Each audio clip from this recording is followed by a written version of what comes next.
ടുനെറ്റ്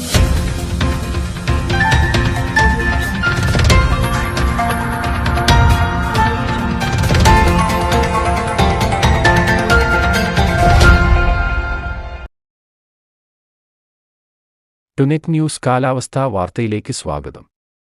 സംസ്ഥാനത്ത് ഇടവേളയ്ക്കുശേഷം മഴയിൽ വീണ്ടും വർധന വരുന്നു. വടക്കുകിഴക്കൻ മധ്യപ്രദേശിനും സമീപ പ്രദേശങ്ങൾക്കും മുകളിൽ ന്യൂനമർദ്ദം തുടരുന്നുണ്ട്. വടക്കൻ ബംഗാൾ ഉൾക്കടലിനും ബംഗ്ലാദേശിനും മുകളിൽ ഒരു ചക്രവാതച്ചുഴി സ്ഥിതി ചെയ്യുന്നു. വടക്കൻ ആന്ധ്രാപ്രദേശ്, തെക്കൻ ഒഡീഷ തീരത്തിന് സമീപം മധ്യപടിഞ്ഞാറൻ ബംഗാൾ ഉൾക്കടലിനും വടക്കുപടിഞ്ഞാറൻ ബംഗാൾ ഉൾക്കടലിനും മുകളിൽ മറ്റൊരു ചക്രവാതച്ചുഴിയും സ്ഥിതി ചെയ്യുന്നു. സിസ്റ്റങ്ങളുടെ സ്വാധീനത്താലാണ് സംസ്ഥാനത്ത് മഴയിൽ വർധന വരുന്നത്. നിലവിൽ ഇന്നും നാളെയും എല്ലാ ജില്ലയിലും ഗ്രീൻ അലർട്ടാണ് കേന്ദ്ര കാലാവസ്ഥാ നിരീക്ഷണ വിഭാഗം നൽകിയിരിക്കുന്നത്. എന്നാൽ മറ്റന്നാൾ മുതൽ വിവിധ ജില്ലകളിൽ ഒറ്റപ്പെട്ട ശക്തമായ മഴയ്ക്ക് സാധ്യതയുള്ളതിനാൽ യെല്ലോ അലർട്ട് നൽകിയിട്ടുണ്ട്. ആദ്യ ദിവസങ്ങളിൽ വടക്കൻ ജില്ലകളിലും തുടർന്ന് മധ്യ തെക്കൻ ജില്ലകളിലുമാണ് മഴ ശക്തമാവുക.